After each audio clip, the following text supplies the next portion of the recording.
je suis au nom de la nouvelle génération. Nous voulons présenter quelque chose qui est bénéfique pour notre vie.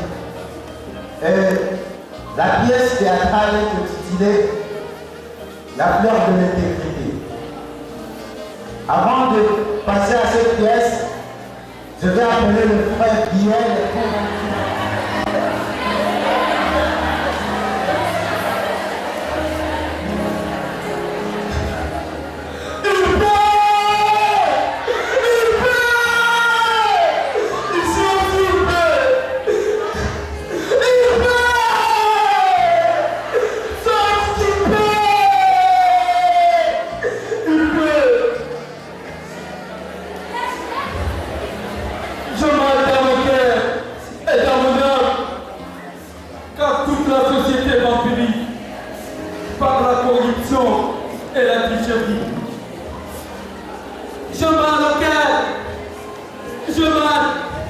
la tricherie est devenue la règle de la République.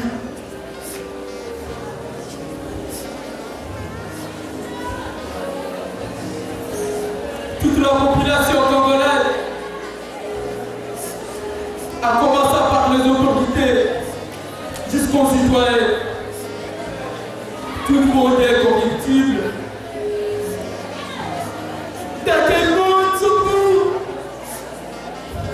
La vie d'intégrité est jetée aux poubelles et l'honnêteté dans la corbeille. Mais nous en avons aussi les codes de la route qui est la Bible et une assurance qui est la foi. Comme Abraham, Jacob et Isaac, j'écris la non-violence.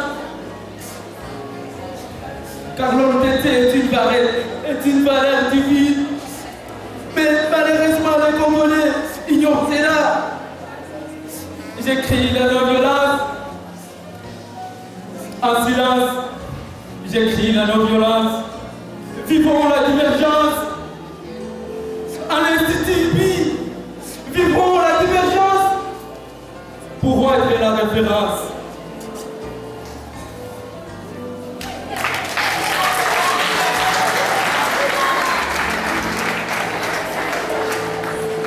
Merci beaucoup. Je pense bien que vous venez de goûter quelque chose. Sinon, je vous prie d'être maintenant attentifs et gardons la calme parce que nous allons écouter ce qui est bon sur notre vie. Dans un royaume, il fait un roi et une reine qui n'avait comme enfant une fille. Le roi dit qu'il était en son âge, il s'inquiéta pour son royaume. Vu qu'il n'avait pas de descendants garçons pour diriger le royaume. Dans une bonne matinée, le roi fit à sa femme de son inquiétude. Suivons l'histoire. Ciao. Je n'ai beaucoup pour révéler ce royaume. Surtout, je n'ai pas de descendants garçons. Et en plus, je me vois aller vers la mort. Il est normal que tu aies des soucis. Mais tu ne peux pas en faire autant car notre fille est là. Tu parles de notre fille? Tu ne sais pas qu'en 15 jours, un royaume a été dirigé par une femme. Et cela, c'est des siècles et des siècles. Merde.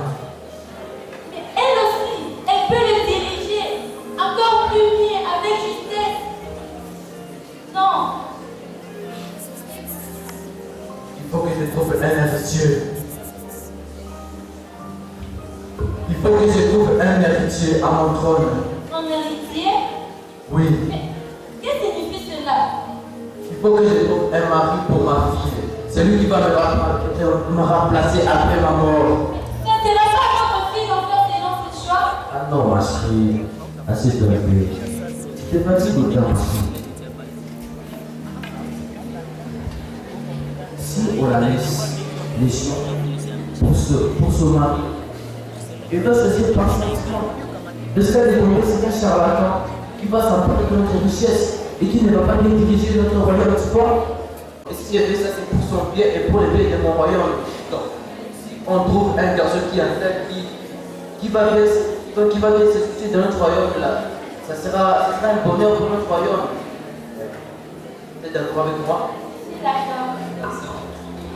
Donc, on va... Ok. Attention. Le roi et la reine s'est mis d'accord au sujet de l'héritier. Mais non, il reste question que la reine annonce cette bonne nouvelle à la princesse. Suivons l'histoire. Ciao!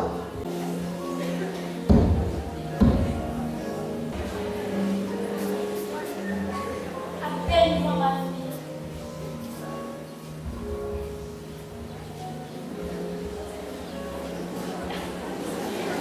Princesse, Baron, je suis prête.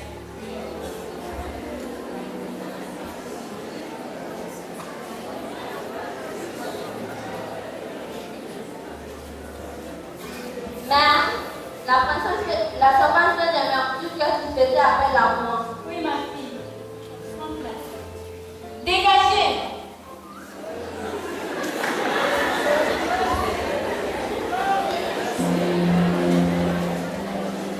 Ma fille, tu sais bien qu'un jour, moi et ton père allons mourir. Sur ce, il nous faudra un héritier sur ce trône qui pourra diriger avec succès comme ton père et ses parents l'ont fait. Je le sais bien, mère, mais je peux bien le faire en imitant les temples de père. Qu'est-ce que tu dis, ma fille? Tu oublies qu'une femme ne peut jamais se réjouir à ton d'or. De quel homme tu parles, mère? Je suis votre seule et unique enfant. Voulez-vous me dire que vous avez déjà recruté quelqu'un d'autre? Tu souffles dans la page, ma fille. Tout ce que je voulais te dire est que ton père veut donner ta main à celui qui sera capable de diriger son royaume et qui saura prendre bien soin de toi, ma chérie. Et moi, n'ai-je pas le droit d'être consulté pour moi, mon avis? Oui, ma fille. Tu sais, si un parent prend toute décision, c'est uniquement pour le bonheur de son enfant et non le contraire. Alors, ton père, lui, ne fera que appel. De présenter les trois princes, les deux princes qui ont voulu prendre la main de la fille au public. Sur scène, c'est le roi et son agent secret au devant du public pour présenter les princes qui ont voulu prendre la main de la princesse. Suivons l'histoire. Action.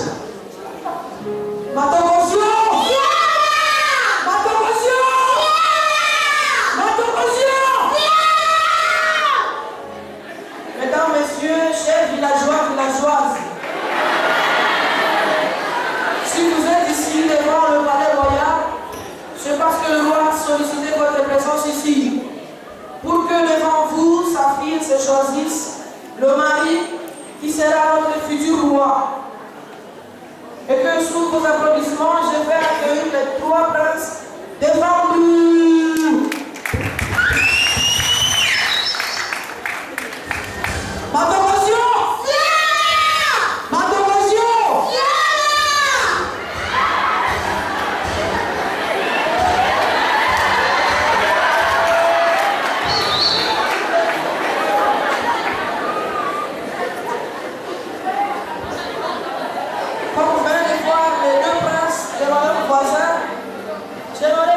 Je n'aurais plus trop voulu, je n'aurais qu'à donner la parole au roi.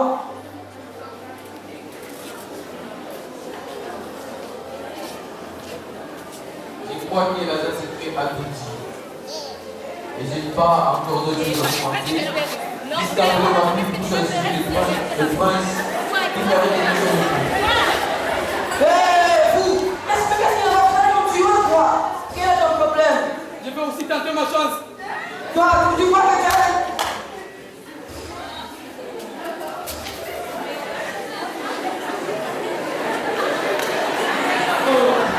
Non, moi, je vais aussi tenter ma chance.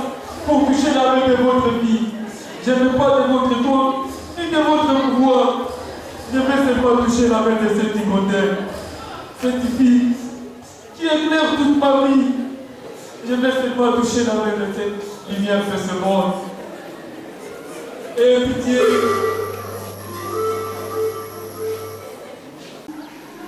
Bon, alors, Père, étant donné que vous m'avez dit que j'aurais à choisir mon époux, puis cet homme et ce prince si courageux veulent tous prendre ma main, j'implore que vous les fassiez introuver qui réaliseront pour moi. Celui qui en sera capable aura le droit d'être.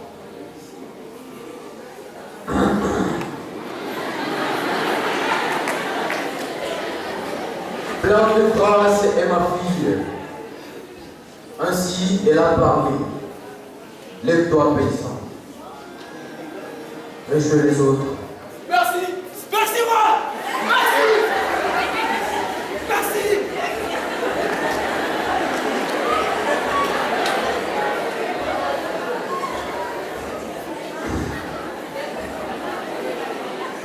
Quand ma fille a parlé de la tromper,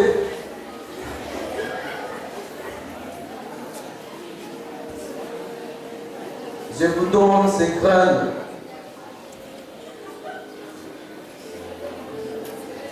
Allez les planter et prenez bien soin d'elles. Et dans 2 semaines, je vais vous voir ici avec des fleurs qui vont représenter la beauté de ma fille. Et celui qui en sera capable, c'est celui qui aura la main de ma fille. Ainsi j'ai parlé. Matokosio!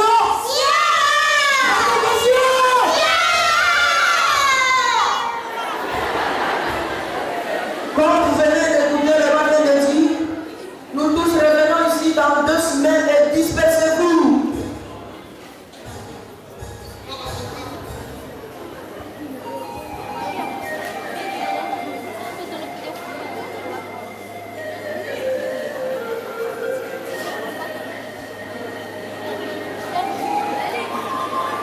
comme vous l'avez dit, la présence voulait retrouver, on réalisera pour elle, enfant comme le parvenu et le salin. Le roi a donné les graines à ces 3 candidats pour qu'après 2 semaines, ils amènent un pot fleuri de 1001 fleurs. Le premier jour passa, le deuxième jour, aucun signe. Le troisième jour, aucun signe. La première semaine s'écoula. Le premier prince alla chez le féticheur. Arrivé chez le féticheur lui donna un pot bien fleuri avec la plus belle fleur du monde. Le deuxième prince, vu qu'il n'avait pas de signe, il rassembla tous les fleuristes de son royaume afin de lui donner un pot fleuri. Et ils lui donnèrent. Mais les pauvres paysans, pauvres, ils prenaient soin de son pot sans aucun signe. Et lorsqu'il arriva à la 2e semaine, où les 3 candidats pourront se présenter devant le public et devant le roi pour présenter leur pot fleuri. C'est ainsi que le paysan se présenta avec un pot tout vide. Maintenant, suivons l'histoire. Ciao! Matokosio! Matokosio! Matokosio! Matokosio!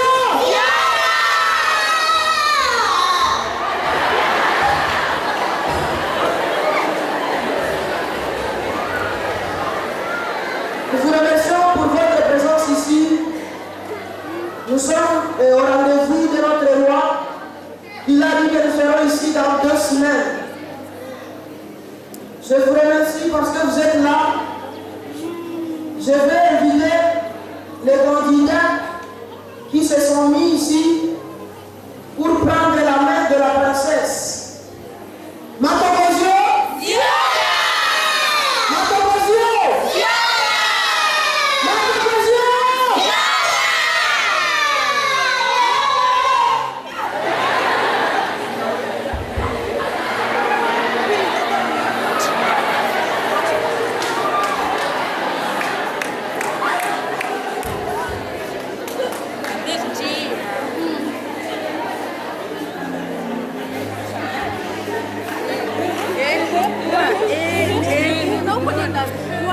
Qu'est-ce que tu vas faire ici?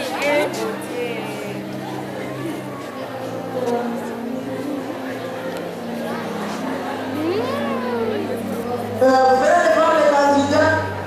Je n'aurai plus beaucoup à vous dire. Je vais donner la parole au roi. Ma promotion!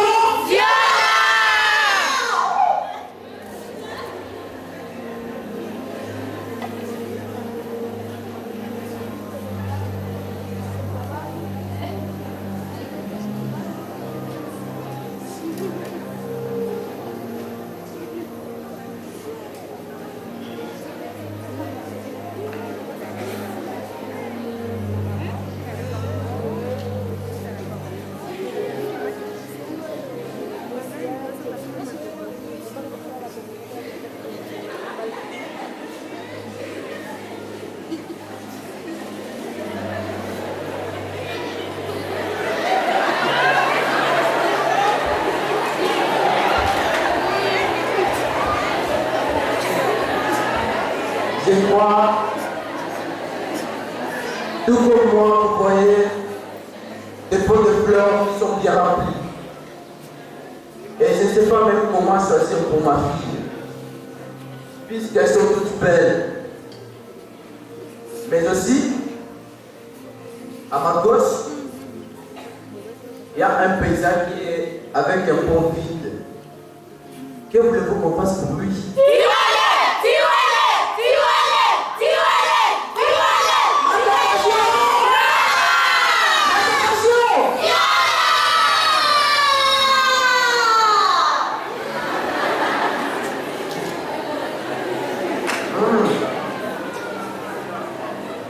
Les paysans que vous êtes en train de dire qu'on puisse tuer, c'est bien lui qui a réussi la trouver.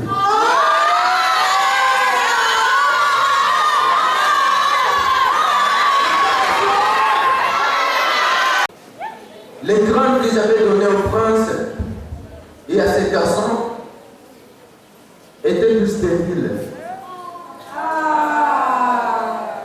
Mais regardez-moi, il y a des pots de fleurs qui sont bien remplis. Des belles fleurs. Tous ces princes-là ont triché. Ils ont remplacé les graines avec des fleurs qui sont bien mûres, qui ont déjà fleuri. Mais lui, il a montré son honnêteté. Il a montré son intégrité envers des petites choses. Et c'est pour cela que je mets ma confiance en lui, car je sais, il a été intègre dans plein de choses. Et je sais qu'il sera intègre pour diriger ce royaume. Il sera encore honnête, fidèle à ma fille. Et c'est pour cela que je donne comme cadeau.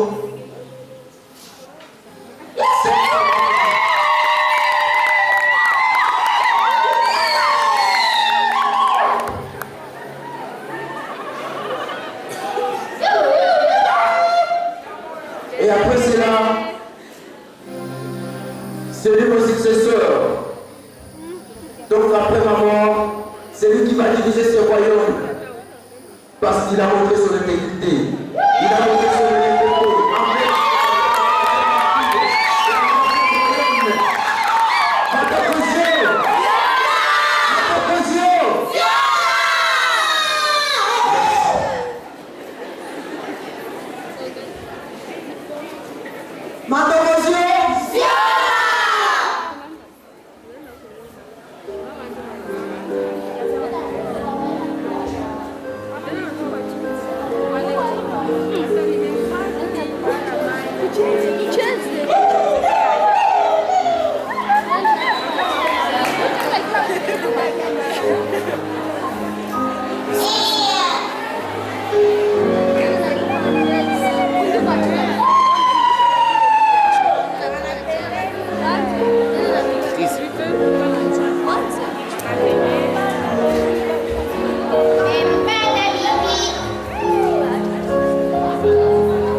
croix parce qu'il était intègre.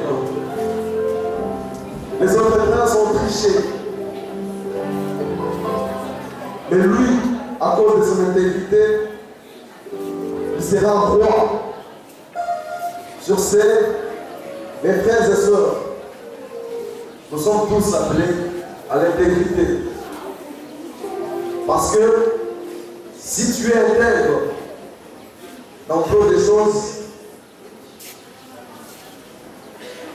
il te sera confié de grandes choses. Sur ce, nous vous remercions. À bientôt. Ciao. Merci. Et pour bien terminer, j'appelle la sœur Aurélie. Aurélie, sois souple.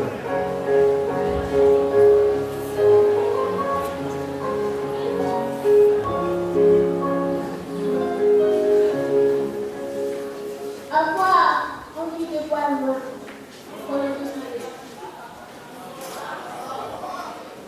Avoir envie de voir moi colonise mon esprit. Sur une montagne, je vois l'horizon. Ma voix absorbée par cette feuille si j'essaie de m'exprimer. Comme sous un arbre, je concentre au passé. Si vous avez raison de dire qu'après la mort change d'apparence, pourquoi ne puis-je pas parler aux arbres? Pourquoi les arbres me répondent? Cette inspiration que je tiens sur mes feuilles. Pourtant,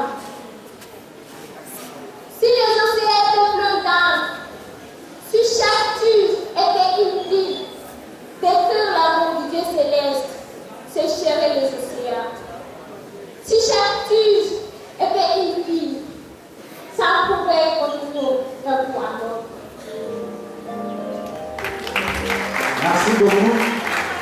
Nous, c'est le groupe Nouvelle Génération. Et la nouvelle génération vous a annoncé, c'est la fleur de l'intégrité. En augmentant, je peux dire, tout m'est permis, mais tout n'est pas utile. Vos applaudissements, s'il vous plaît.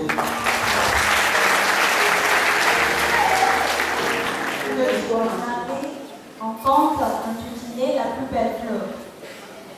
Il était une fois au royaume de Chine, un prince encore tout jeune, mais déjà réputé pour sa grande sagesse. Il allait être couronné empereur, mais pour se conformer à la loi, il devait auparavant se marier. Il décida d'organiser un concours entre toutes les jeunes filles désireuses de l'épouser pour trouver celle qui serait la plus digne de devenir impératrice. Puis, il annonça qu'il recevrait ces jeunes filles lors d'une réunion spéciale au cours de laquelle il lancerait un défi. Une vieille employée du palais observa les préparatifs de la cérémonie.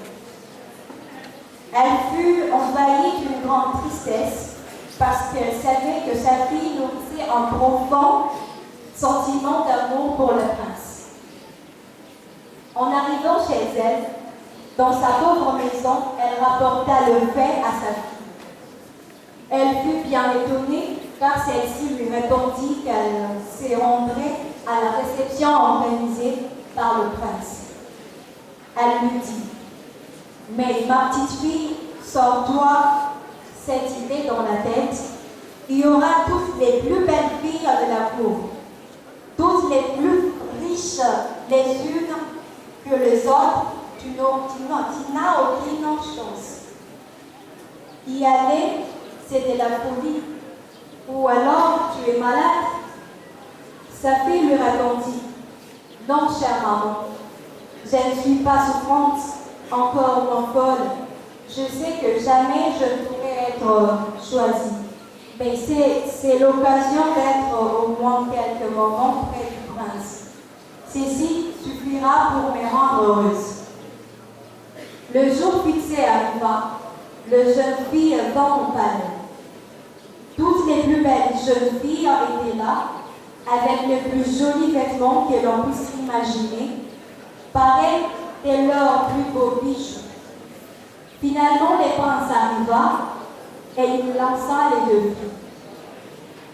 Je vais vous donner à chacune une graine. Celle qui, dans 6 mois, m'apportera la plus jolie fleur sera choisie pour être mon épouse, et donc la future impératrice de Chine. La proposition du prince était en accord avec la tradition la plus ancienne de son peuple, lequel valorisait beaucoup le fait de savoir cultiver quelque chose, ne serait-ce qu'une amitié ou un sentiment. Le temps passa. La jeune fille avait peu d'habileté dans l'art du jardinage.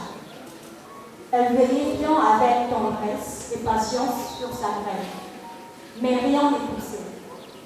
Elle chercha d'autres façons de faire, mais rien ne voulait pousser. Et pendant ces temps-là, son amour pour le prince ne cessait de grandir. Son rêve devenait chaque jour plus profond. Le 6 mois s'achevèrent, rien n'avait poussé. Elle dit à sa mère que malgré cet échec, elle retournerait au palais à la date prévue, n'espérant rien pour plus que quelques moments en compagnie du prince. Le jour fixé, elle était là avec son pot de fleurs vide dans le main. Chacune des autres filles portait toutes des pots avec de fleurs plus jolies, les unes que les autres de forme et de couleur variées. Le prince arriva, passa devant chaque jeune fille, observa chaque fleur avec beaucoup d'intention. Après les avoir lentement passées en revue, il annonça le résultat. Il déclara que son épouse serait la jeune fille qui avait à la main un pot vide. Les personnes présentes furent toutes stupéfaites. Elles ne comprenaient pas que ce soit la jeune fille qui n'avait rien cultivé qui soit choisie. Alors le prince, tranquillement, expliqua. Et digne d'être impératrice, la seule qui a cultivé la graine qu'elle avait aimée. Elle a cultivé la fleur de l'honnêteté, car toutes les graines que j'avais distribuées étaient stériles. Aucune ne pouvait donc fleurir. Toutes ces jeunes filles qui ont de magnifiques fleurs dans leur peau ont triché.